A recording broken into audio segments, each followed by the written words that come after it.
Radio Nuevo Mundo presentamos el programa Barco de Papel, un espacio que aborda la literatura desde todas las esquinas del arte.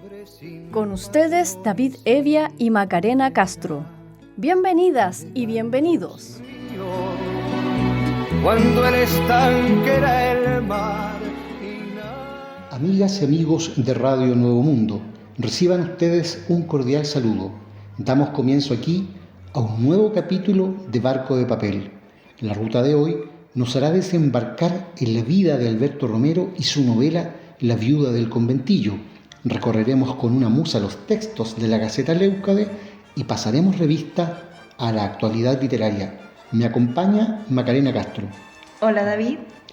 Estamos, Macarena, en este programa que se emite por primera vez desde la Biblioteca Pública Nicomedes Guzmán, otro de los baluartes patrimoniales en materia literaria de Chile, así como los programas anteriores los emitimos desde la Casa del Escritor, sede de la Sociedad de Escritores de Chile. Ahora entonces estamos transmitiendo desde la Biblioteca Pública Nicomedes Guzmán, un espacio precioso, ¿verdad?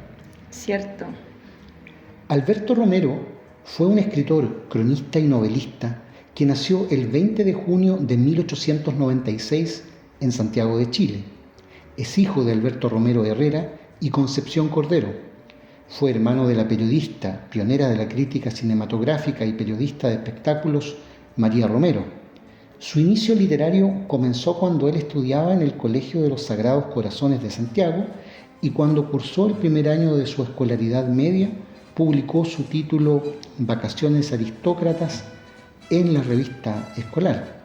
Su obra comprende una decena de libros publicados entre 1918 y 1938, entre los que se destacan Soliloquios de un hombre extraviado, el cual fue impreso por la editorial universitaria en 1925, Un infeliz, publicado en 1927, la novela de un perseguido, que vio su salida en 1931. De acuerdo a las temáticas de su lenguaje, se abordan las severas condiciones de algunos barrios populares chilenos, el difícil ambiente carcelario sobre el territorio nacional, la creación psicológica de personajes vinculados al mundo santillino que cargan con una contestación social acerca del bajo mundo. De esta manera, los registros literarios cumplieron una función descriptiva y de denuncia respecto de temas tales como el crecimiento demográfico, los problemas de higiene y el rol del Estado en dichas materias, sostienen Pablo González y Macarena Ibarra en su investigación Cuando la periferia fue ciudad, imaginarios y modernización urbana en el barrio Matadero, 1902-1939, artículo publicado en la Revista de Estudios Avanzados en el año 2020.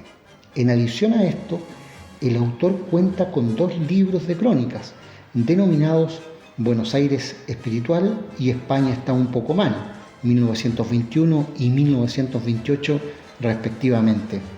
Dentro de su recorrido en la literatura, es reconocida su labor por ser uno de los miembros fundadores de la Alianza de Intelectuales de Chile, organización que nació bajo los signos del Frente Popular en 1937.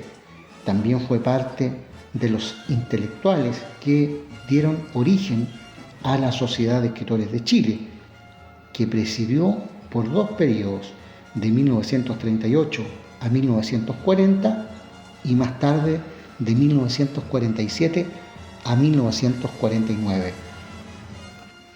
Bajo su presidencia dentro de la Sociedad de Escritores de Chile, SECH, fue muy respetado y admirado, dado que realizó en la antigua Alameda de las Delicias la primera Feria Nacional del Libro en 1940. De igual manera, su gestión es muy recordada, puesto que fue uno de los artistas claves que influyeron en la creación del Premio Nacional de Literatura, otorgado por primera vez al escritor Augusto Dalmar. Sin embargo, a pesar de que Romero propuso esta iniciativa y fue también seleccionado muchas veces, no obtuvo dicho galardón. Caso muy parecido a lo que sucedió con la escritora y poeta Delia Domínguez Moore, quien estuvo nominada en 4 instancias. Su presencia en la literatura y su conocimiento sobre la lengua le significó tener un espacio dentro de la Academia Chilena de la Lengua Española, como también presidir la Comisión Chilena de Cooperación Intelectual y el Pen Club Capítulo Chile. El autor desarrolló la temática social que caracterizó su labor creativa y que le valió el reconocimiento del ambiente literario nacional. Se plantea en el sitio Memoria Chilena. Con respecto a esta idea, Romero desarrolla una escritura crítica muy sensible, basada en los estratos culturales, sociales y económicos más bajos de Santiago. En efecto, los personajes que se construyeron dentro de su extensa obra cruzan ambientes marginales, son descritos como sujetos periféricos y hasta se podría plantear que se elabora un lenguaje escritural de los límites, vale decir, algunos sitios que son excluidos, aislados, producto de su situación económica, la cual deriva en un fuerte impacto demográfico. Por parte de su madre, Romero fue descendiente de los Cordero Albano, que contaban con algunos fundos en Curicó, cuyos sitios fueron inspirados en un estilo monacal propio del siglo XVIII. En el caso del padre, tenía un hogar que presentaba una estética barroca muy ligada a los señoríos. Pesadas alfombras y cortinajes, grandes y dorados espejos, lámparas con delgados arcoíris en sus cristales, afirmó Luis Merino Reyes en Perfil humano de la literatura chilena, 1967. Por esta razón se podría sostener que la infancia del escritor fue de buen pasar, producto del sacrificio de sus tutores y el incondicional amor que recibió por parte de ellos. En ese sentido, iba al colegio en un auto americano, de cajas negras y ruedas de goma, siendo el único vehículo que contó con esos detalles para la época de aquel entonces. Esta popularidad y preocupación familiar se manifiesta también a nivel educacional, ya que el autor era considerado como un estudiante popular, estudioso y culto en leyes, gracias a las conversaciones que mantuvo con su padre de joven, pues este último fue ministro de Justicia e Instrucción, cuyo resultado años después se materializó en la obtención de un empleo en la Caja de Crédito Hipotecario, mismo espacio donde su progenitor se desempeñaba como abogado, secretario, además de fiscal. Y esa misma tarde Albertito, muchacho que se asomaba a la adolescencia con su misma cara de ángel regordete, me introdujo al escritorio de su papá, en su casa habitación de la calle Santo Domingo, esquina de Teatinos. Y al día siguiente tenía el nombramiento en el bolsillo, sostuvo el escritor Fernando Santibán en El Sur, de Concepción, el 30 de noviembre de 1930. En 1918, poco después de conseguir ese trabajo, publicó su primera novela, Memorias de un amargado, lo que significó viajar a Buenos Aires, cuya misión era generar propaganda acerca del territorio nacional. Todo esto desde su cargo como director de la revista La Defensa, que pasó a llamarse posteriormente la Revista de Chile, fundada por Romero y Arturo Larraín en Argentina. Producto de su experiencia en las tierras trasandinas, publicó su ya mencionado libro de crónicas, Buenos Aires Espiritual, que salió a la luz gracias a la imprenta fiscal de la Penitenciaría en 1921, con un epílogo de Andrés González Blanco. Como la República Argentina muy discreta y hábilmente ha pagado y paga a tantos escritores, a tantos periodistas, a tantos propagandistas, para que la loen en todos los tonos y aseguren en Europa que en América del Sur no existe nada que valga sino Argentina, Este país y sus hombres se han acostumbrado al elogio incondicional. De este modo, su formación aristocrática le permitió acceder a diversos círculos sociales muy influyentes. No obstante, el escritor siempre fue un individuo solitario y curioso por naturaleza. Recorría la periferia, los barrios más difíciles de Santiago, sujeto atravesado por las desigualdades sociales que a través del lenguaje escritural resaltó una reivindicación del pueblo ignorado, una mirada crítica detrás de la bondad que existió en su figura, una sensibilidad que tenía un claro destino, la literatura social. De acuerdo a esto, el primer contacto popular que tuvo se dio en el servicio militar, cuando él compartió con los conscriptos, acompañándolos en un pequeño espacio. En efecto, allí sintió el primer llamado no solo hacia un tipo de escritura social, sino también lo que implica empatizar y denunciar toda vulnerabilidad social y económica del ciudadano nacional, de tal manera que se manifiesta una postura política activa después de este acontecimiento. Por esta razón, el autor se convierte en un testigo en primera persona de la precariedad chilena durante esos años. Me atrae el vagabundo, el hombre que se deja arrastrar por su inquietud y lleva en el fondo de sí mismo una tragedia. Además, en nuestro país, el criollo ha conservado junto con su fuerza primitiva toda su humana simpatía.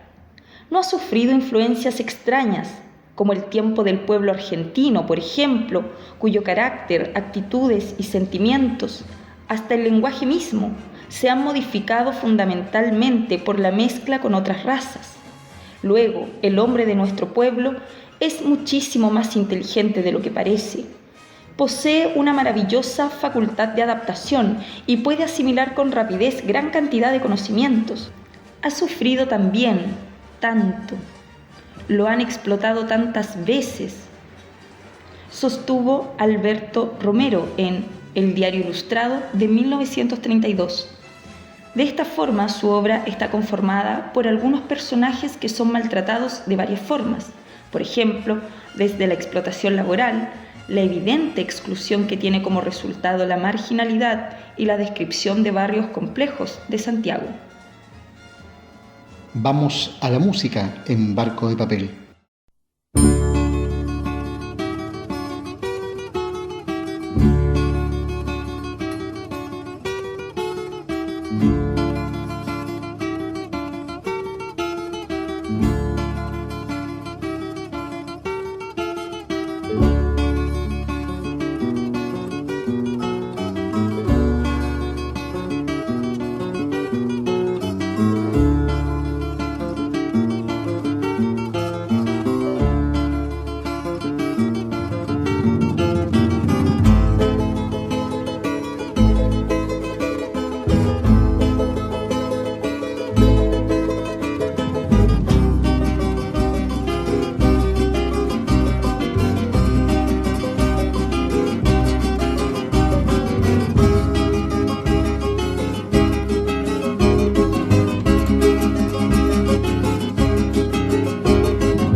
En Radio Nuevo Mundo escuchas Barco de Papel, con David Evia y Macarena Castro. En Barco de Papel, por Radio Nuevo Mundo, estamos presentando el capítulo dedicado a Alberto Romero y su novela La viuda del conventillo. En cuanto al contenido textual de sus libros, Romero es un sujeto que posee un ojo clínico, pues describe y estiliza ambientes que no admiten imitaciones, ni lenguaje decorados cargados de ficción.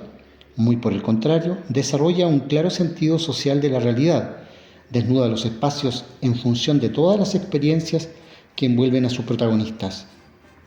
Evidentemente, esto dio sus frutos, producto de las ideas que el realismo plasmó durante esos años. Por lo tanto, abordar sus novelas es entrar en el ejercicio de construir y reproducir la precariedad de la sociedad, la cual se mostró invisible para los aristócratas y criollos. Es preciso entonces establecerse una disciplina personal, un régimen basado en lo contrario de la propia consideración, que además de consumir con el fuego prohibido de las ideas, terminará con su juventud y con las reservas naturales de su vida, afirmó Merino en su texto de 1967. Esto se manifiesta en nombres como La tragedia de Miguel Orozco, de 1929, Un milagro Toya, de 1932, y uno de sus más celebrados escritos, La viuda del conventillo, de 1930. En aquellos tres títulos, la vida del autor está presente a partir de los detalles y la creación de tropos literarios que dan cuenta de escenarios muy complejos. Igualmente, la genialidad de Alberto Romero se ve reflejada en la construcción de narradores que mantienen una posición política muy marcada sobre los asuntos que atraviesan al sujeto chileno hasta el día de hoy. Prostitución, pobreza, explotación infantil y obrera, analfabetismo, todo esto en zonas marginales de Chile y que se sigue viendo en la actualidad. Uno se pregunta, ¿por qué este joven ve la vida como la ve, en su faceta triste, turbia y dolorosa? Pero no se le reprocha. Cada cual ha venido a ver lo que es apto de ver en la vida. Apenémonos por el hombre sensible que, como Alberto Romero, llegó destinado a ver y hacernos ver lo que ella tiene de ingrato, sostuvo Ernesto Morales en el prefacio de La viuda del conventillo, escrita en la capital argentina. Por este motivo, el relator del texto mantiene una subjetividad que guarda temáticas objetivables. La realidad se ve como se presenta, no hay disfraces al respecto. Existen formas de evidenciar un espacio lo más cercano a la realidad cotidiana. De igual manera, es posible ver todo eso a través de un discurso que defiende a los sectores populares gracias a las distintas vivencias del autor por los barrios vulnerables. Con respecto a esto, Romero es un testigo de los cambios culturales. La noche no se esconde para él, sino que se revelan los sucesos que acontecen en aquel barrio desprovisto. Después de la oficina, me acuesto a dormir. A las 9 o 10 de la noche despierto, como y salgo a dar una vuelta por la ciudad. De 12 a 2 de la mañana duermo otro poco, y enseguida me pongo a escribir hasta que sale el sol. Nadie creerá, cuando al día siguiente me ven salir de camino a la oficina, que he pasado una noche en ruda batalla con la tinta y el papel, confesó Santibán para el diario El Sur de Concepción el 1 de marzo de 1936, cuando se le preguntó por aquellas actividades que frecuentaba el escritor chileno. Ante todo, Romero desliza que la labor del escritor implica un esfuerzo por conocer diferentes espacios, como también saber identificar las zonas limítrofes de la escritura y de la urbe, trazar con los pies un camino a seguir por el sector urbano. La novela que cuenta con esos elementos es La viuda del conventillo. Y este es, Macarena, un fragmento que nos introduce justamente en La viuda del conventillo. Pintor, albañil, gañana al día, hizo de todo, y cuando el maletín de las vacaciones se quedó vacío, el pobre hombre se arrimó al conventillo, despacito y fumando, pensó una porción de cosas, la vista perdida en el cielo alto y azul. Fidel Astudillo se daba cuenta de que no hacer nada es un trabajo duro, difícil, abrumador, máxime cuando el agraciado tiene sus debilidades, sus gustos, sus vicios. Desde su sillón de mimbre, al alba, él veía cruzar la caravana de trabajadores, nerviosa, interminable, y experimentaba vergüenza y pena cuando la noche devolvía al conventillo, como fruto de la jornada, un rebaño de hombres sudorosos, agotados, taciturnos. El argumento trata acerca de una mujer que pierde a su amado, Fidel, quien fue mujeriego, borracho y un gran mantenido. Como consecuencia, la viuda quedó en el conventillo junto a su pequeño bebé. Así, teniendo un panorama muy adverso, decide sacar adelante a su disfuncional familia. De esta manera, la protagonista todas las mañanas se levanta para alcanzar el carrito de la Vega, cuyo vehículo trae el suministro para varias familias dentro del barrio. Cabe señalar que algunos personajes de la historia se mueven bajo la total marginalidad y la completa pobreza. Aquí aparecen hombres de un mal vivir, también prostitutas y sujetos supersticiosos, gracias a una carencia de educación. Entonces la UFRA, como es identificada en la reconocida novela, atraviesa ambientes difíciles desde el prisma social, puesto que su vivencia se ambienta en ese Chile de los años 30, donde la precariedad excedió con creces los números que se manejan en la actualidad. Por esta razón, el punto de vista principal en este relato radica en retratar la miseria de los barrios desposeídos. El narrador, por medio de metáforas y comparaciones, detalla la convivencia de los pobladores. Por consiguiente, en el libro se presenta una escritura asociada a los límites. Los barrios se muestran excluidos y ajenos a la mirada de otros. El otro social, reconocido como el mismo, a la vez que desconocido como una alteridad amenazante, adquiere una dimensión siniestra. Defensivamente, las novelas se esfuerzan por fijar este siniestro en un espacio de límites precisos. Negros, pederastas, criminales, histéricas, prostitutas y sectores populares en general evidencian el temor inconsciente de las élites a perder su legitimidad de poder y con ella expresan la angustia ante una suerte de amenaza, sostiene la escritora Alejandra Maile.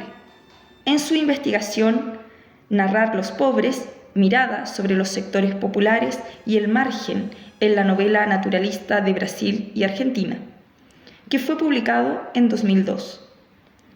En este sentido, se podría plantear que Romero desarrolla un lenguaje de los límites, dado que el conventillero se convierte en un mundo aparte, con reglas distintas a las planteadas por aquellos barrios imaginados por la visión elitista. Aquí esta diferencia es muy clara respecto a otros espacios de Santiago, porque se manifiesta una amenaza real, el miedo a la profunda precariedad. La viuda y su hija, como también los personajes de la historia, no son rescatados de su suerte, están en la clara miseria y sus vidas prácticamente no cambian al final del relato. Condenados a un futuro que a ojos de ellos no llegará, deben obligadamente sobrevivir a la cara lacerante de una sociedad que se muestra indiferente. Varios autores eran conscientes que detrás de esta profunda crítica social que cargan personajes tales como Fidel, Ufra o los mismos trabajadores explotados, se observa un análisis del escritor sobre aquel Chile invertebrado y primitivo en materias de derechos humanos, educación y economía.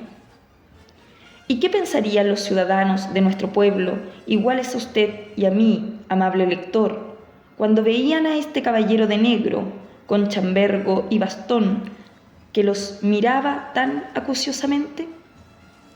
¿Era un hombre equívoco? ¿Era un detective?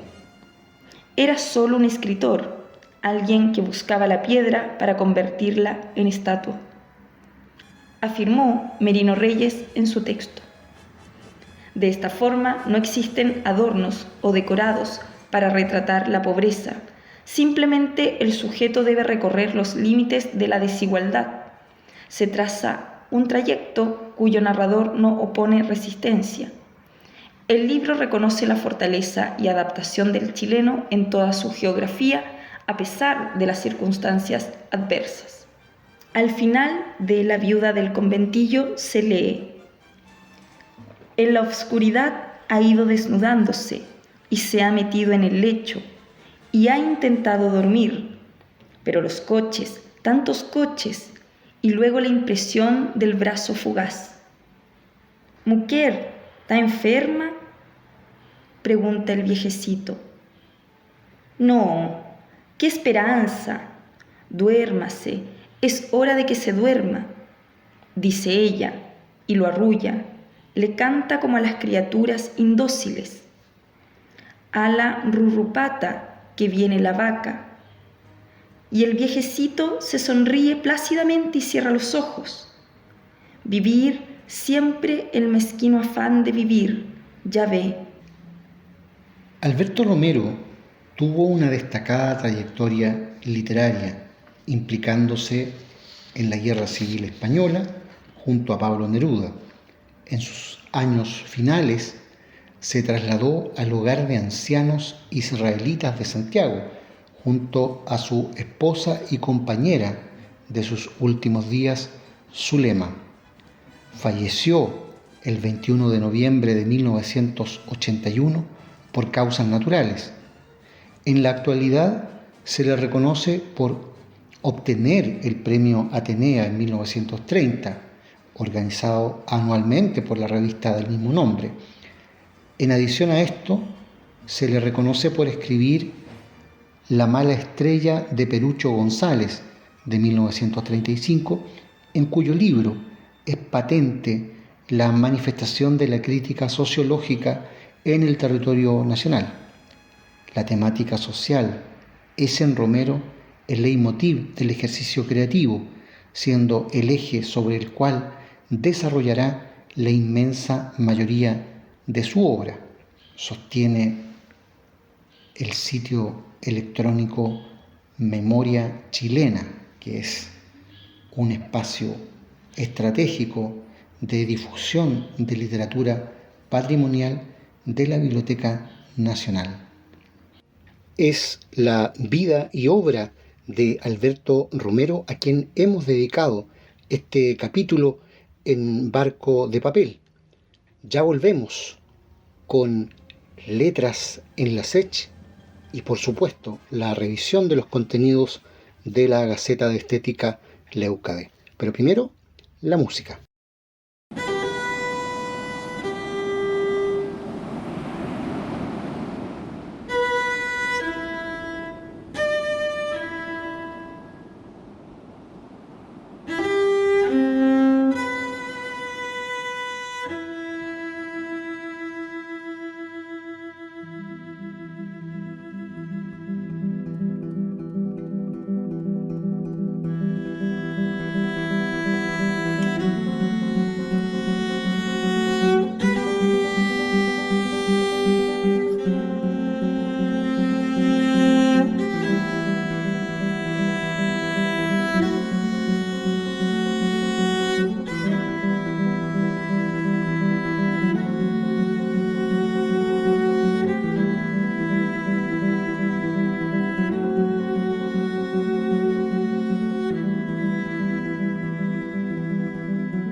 En Radio Nuevo Mundo escuchas Barco de Papel, con David Evia y Macarena Castro. Y pasamos, Macarena, a nuestra querida sección Letras en la SECH para abordar el paso de escritores de hoy por la Sociedad de Escritores de Chile, y en este caso vamos a hablar y escuchar la obra de una destacada poeta chilena.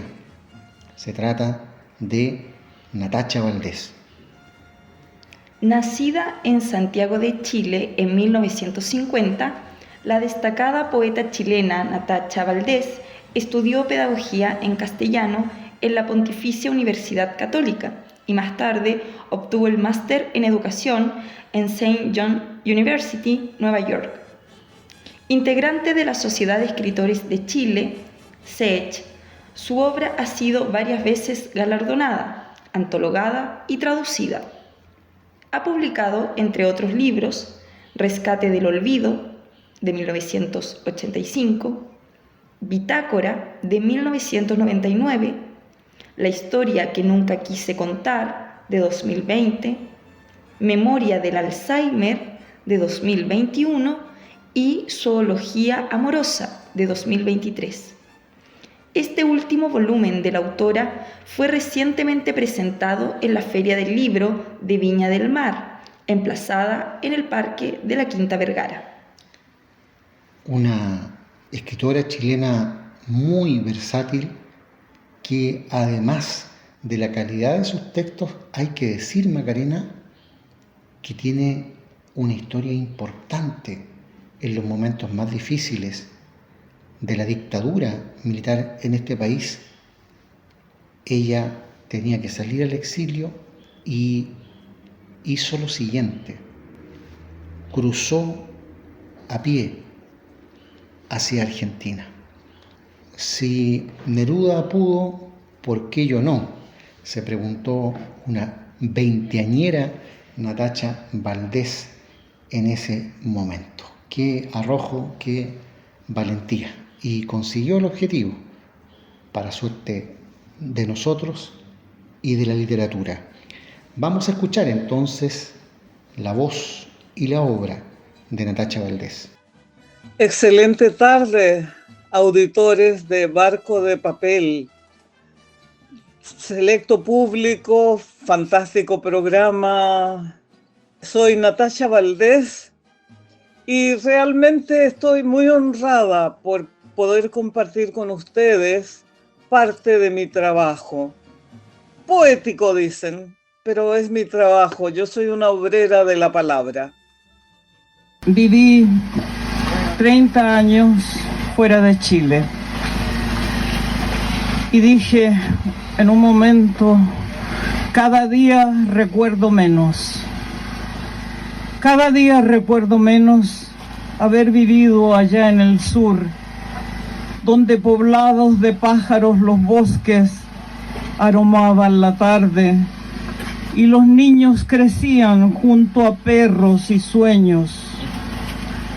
Apenas evoco un estampido que en el cerro anuncia el mediodía y las palomas alborotan su paciencia estremeciendo los tejados. De ataúdes y soledad alegres baja, es mi país una mortaja hilada a sangre, un oscuro baldón en la conciencia, un sopor que en los muros conjuga el débil musgo del recuerdo.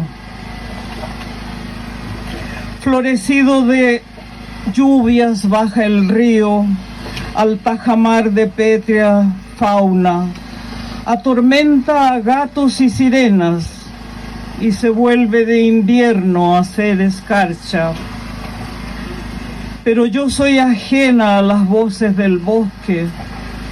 Ya no me arrulla la lluvia del sur ni la humedad de las paredes deslizándose hacia los zapatos del invierno.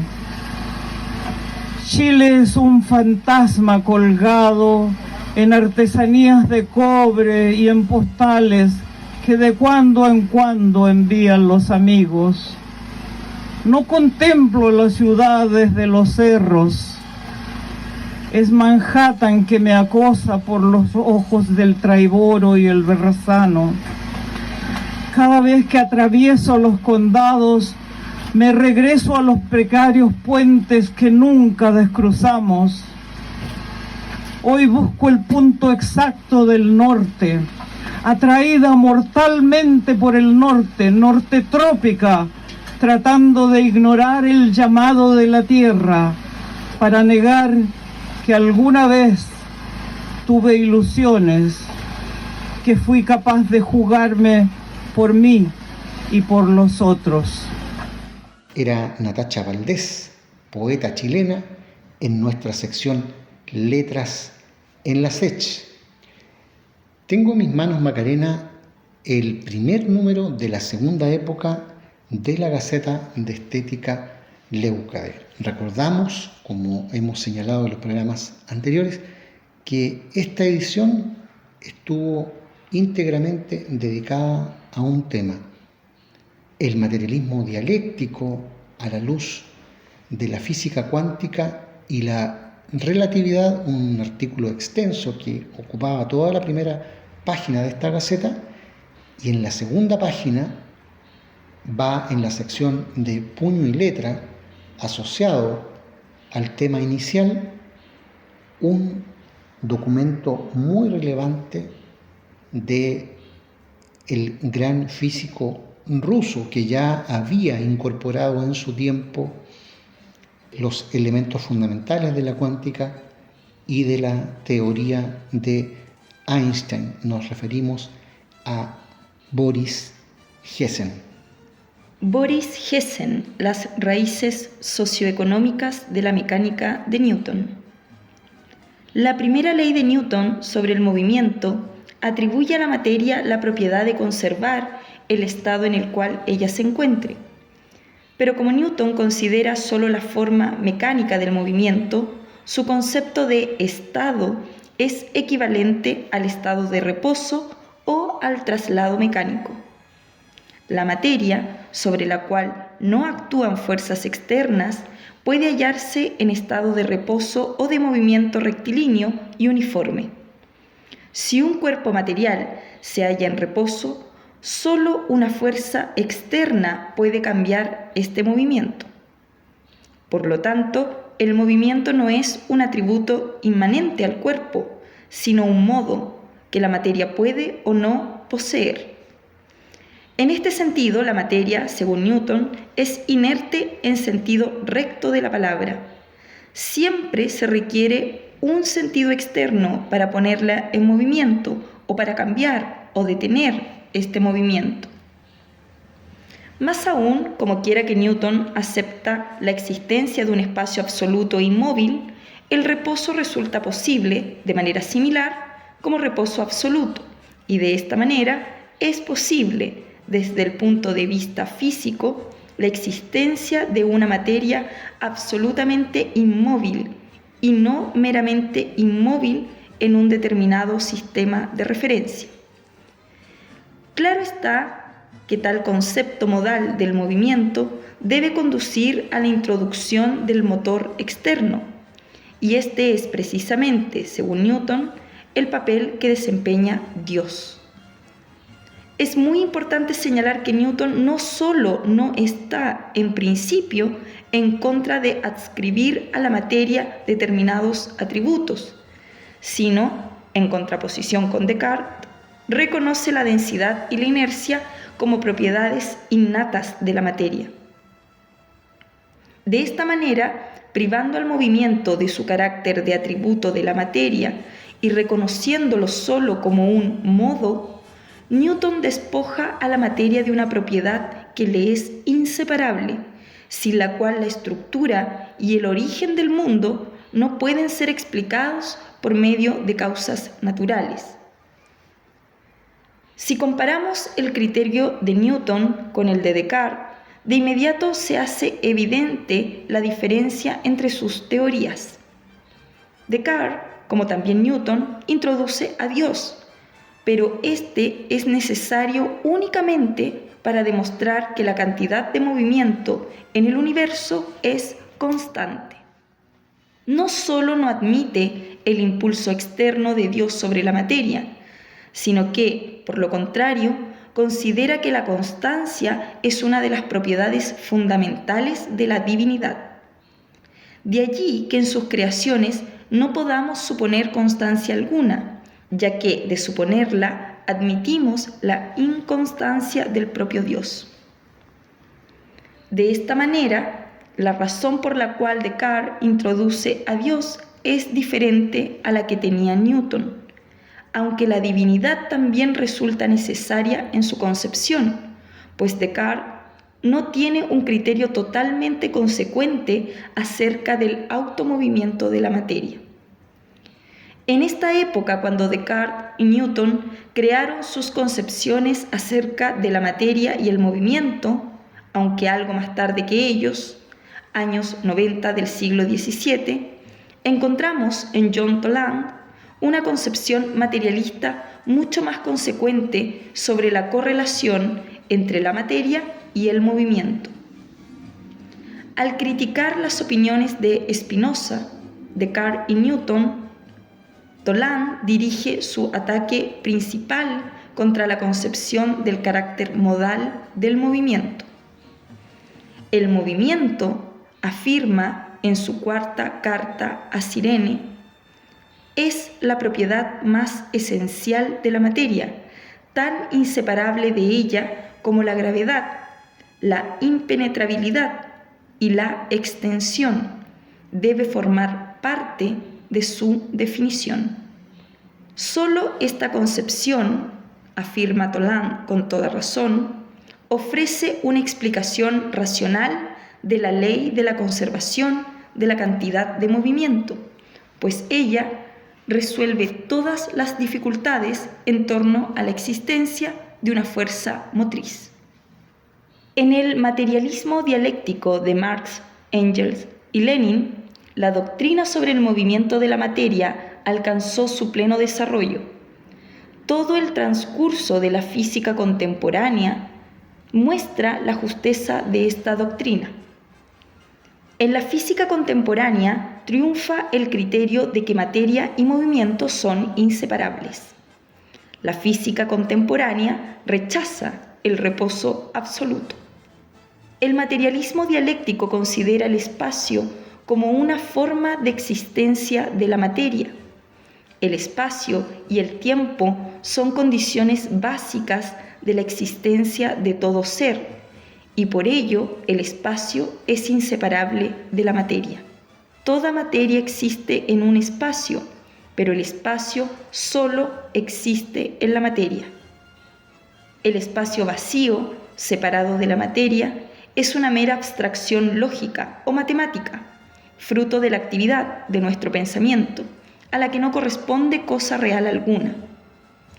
Según el criterio de Newton, el espacio puede separarse de la materia, y el espacio absoluto conserva sus propiedades absolutas precisamente porque existe independientemente de la materia. Los cuerpos materiales están en el espacio como en un determinado recipiente. El espacio newtoniano no es una forma de la existencia de la materia, sino solo un recipiente, independiente de estos cuerpos y con una existencia autónoma. Escuchábamos parte del artículo incluido en la sección Puño y Letra de la Gaceta Leucade, que contiene en esta oportunidad un fragmento de la obra Las raíces socioeconómicas de la mecánica de Newton, escrita y publicada por Boris Hessen, el gran físico ruso, en 1931, cuando él ya ha incorporado los primeros elementos de la cuántica y de la teoría de la relatividad. Despedimos esta nueva emisión de Barco de Papel, producido por el equipo editorial de la Gaceta Leucade. En la investigación, Leonardo López. En la edición, Cristian Castro. Y en los micrófonos, Macarena Castro y David Evia. Nuestra ruta volverá a estar al aire la próxima semana. Muchas gracias y hasta entonces. Hasta pronto.